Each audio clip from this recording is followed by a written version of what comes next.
Hola, ¿qué tal? Bienvenidos.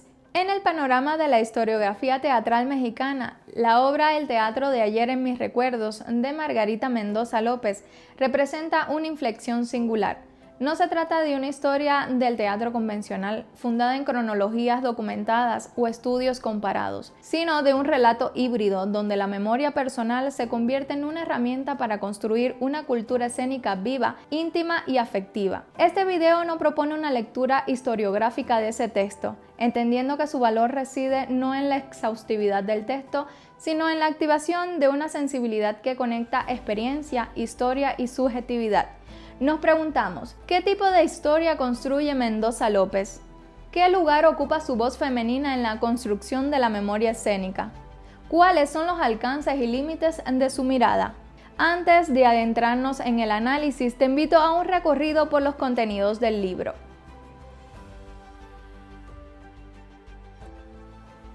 Margarita Mendoza López fue una ensayista, historiadora, asesora teatral y profesora que nació el 21 de febrero de 1914 en Guadalajara, Jalisco, y falleció el 19 de septiembre de 1985 en la Ciudad de México, como consecuencia del terrible sismo que afectó varias regiones del país.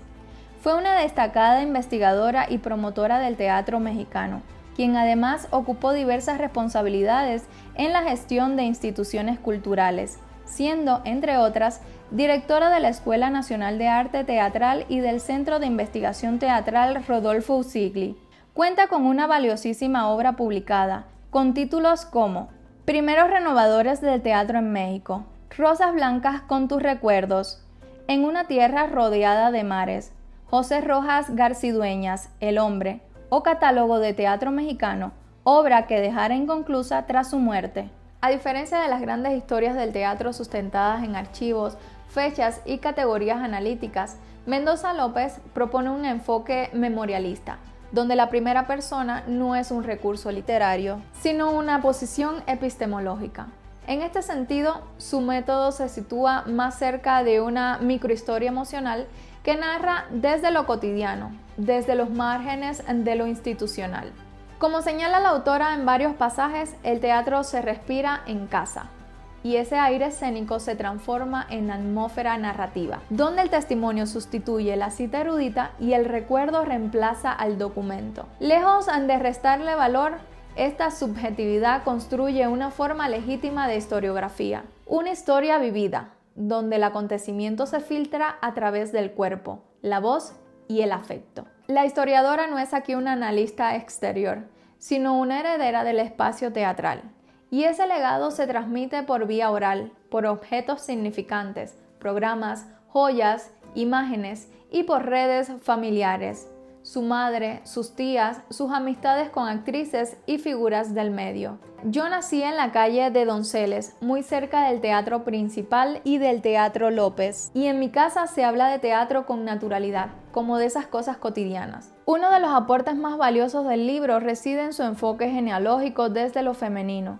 A través del relato emergen figuras de mujeres como Esperanza Iris, artistas de carácter que no solo actuaban, sino que sostenían proyectos culturales, gestionaban teatros y tejían redes de creación. Frente a la invisibilización habitual del rol de la mujer en la historia teatral, Mendoza López ofrece una contramemoria, una escena paralela donde lo doméstico, lo afectivo y lo artístico conviven sin jerarquías. Su mirada, sin embargo, no se inscribe en el feminismo militante ni en una crítica estructural del patriarcado teatral. Más bien actúa como una restauradora de presencias, visibilizando lo que suele quedar fuera de los registros oficiales. En este sentido, su escritura no denuncia, sino resucita. Sobre Esperanza Iris nos dice: tenía una presencia majestuosa, una voz que llenaba la sala sin esfuerzo, pero lo que más recuerdo es su generosidad con los jóvenes actores y su obstinación por sostener un teatro propio cuando eso era impensable para una mujer.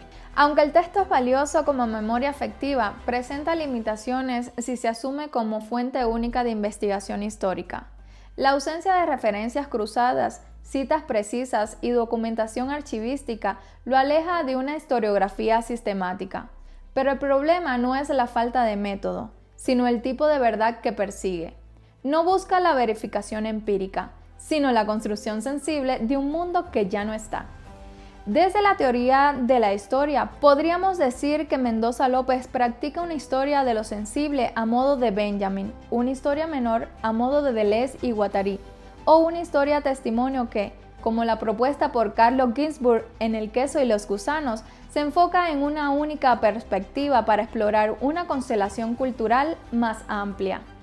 El teatro en esta obra no es solo un arte, sino un ambiente vital. El relato nos hace transitar por pasillos, camerinos, fiestas, noches de estreno y silencios posteriores. En este sentido, el libro también es un ejercicio de preservación cultural. Un archivo vivo que testimonia el pasado del siglo XX por las tablas mexicanas desde un lugar no central, no normativo, pero profundamente impregnado de escena. Lejos de la nostalgia vacía, Mendoza López plantea una política de la evocación, donde recordar es resistir al olvido institucional, al archivo que no contiene todo, al canon que excluye. En sus palabras, recordar es también poner el cuerpo en el pasado, reactivarlo, dejarlo razonar. El teatro de ayer en mis recuerdos no es un manual de historia del teatro, pero sí es un manifiesto de la memoria. Su valor historiográfico radica en su singularidad. Es una historia escrita desde el corazón de la escena, no desde su periferia crítica.